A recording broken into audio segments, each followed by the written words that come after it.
Perfection is rarely achieved in the blending of art and architecture, but through the centuries, one home has weathered generations of critique to maintain a status of wonder and awe. Hi everyone, Ken here. Today we are traveling overseas to marvel at the exquisite Château de Maisons.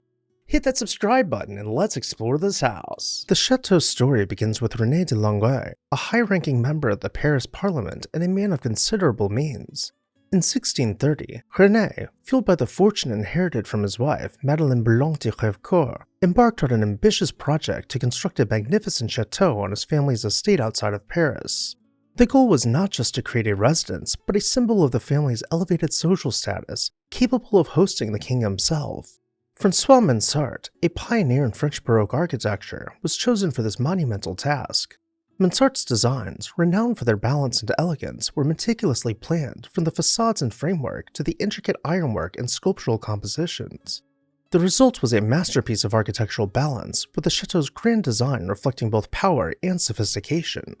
The Château de Maisons was a marvel of its time. Situated between the Seine and the forest of Saint-Germain-en-Laye, the chateau's garden front faced southeast, creating a picturesque view. Visitors approached through a T-intersection before the gate to the Croix d'Honneur, surrounded by meticulously designed stables and terraces.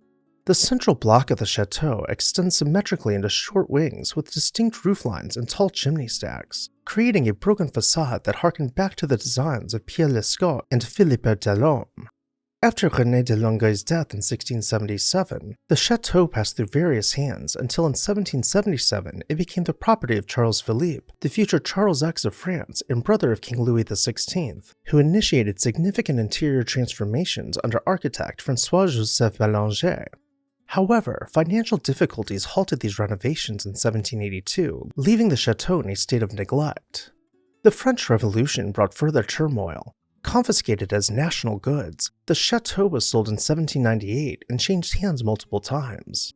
Marcel Jeanlons, an owner in the early 1800s, restored and modernized parts of the chateau, including establishing a 32-horse stud farm.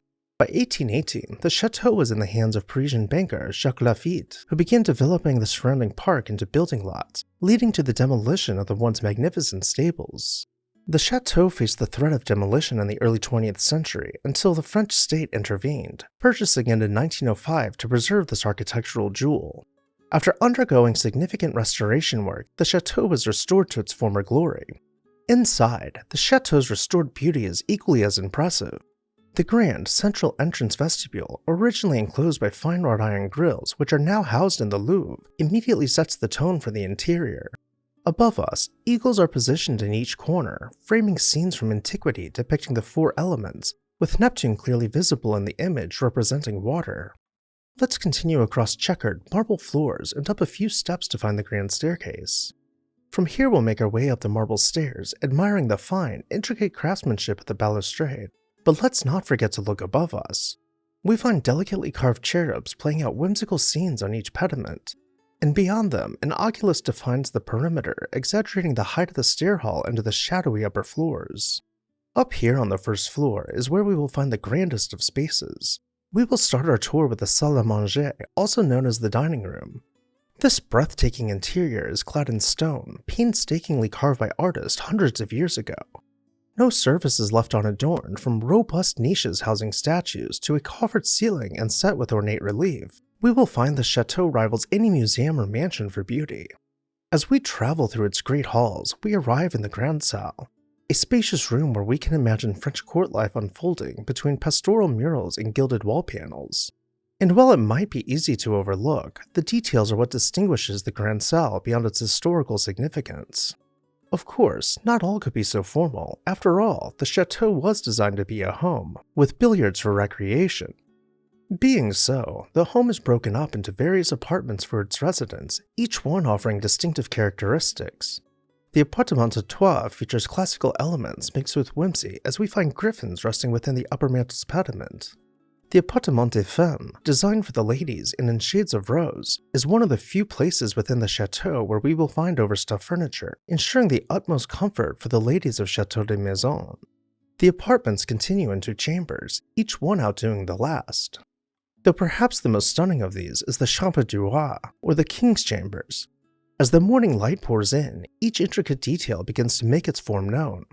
Above each window, dazzling gilding reflects the dawn's gentle light, giving the room a golden glow to awake the king. As we open each door in the chateau, we find wonders in every corner of every room. Even in the smallest of spaces, great attention to detail has been lent hierarchy and compensation for size. The cabinet de miroir displays not only one of the most elaborately parqueted floors in the entire chateau, but above us we find one of, if not the most intricate ceilings in the entire structure. Today the Château de Maisons is open to the public year-round, offering a glimpse into over 350 years of history and art. Visitors can explore its grand halls, beautifully restored gardens, and learn about the fascinating journey of this architectural masterpiece. Through exhibitions, tours, and cultural events, the Château de Maisons continues to enchant and educate, standing as a proud monument to France's rich architectural heritage. What did you think about Château de Maisons? Did you have a favorite room or architectural feature? Let me know down below in the comments section, and while you're there, make sure you're subscribed so you never miss an exciting episode of This House.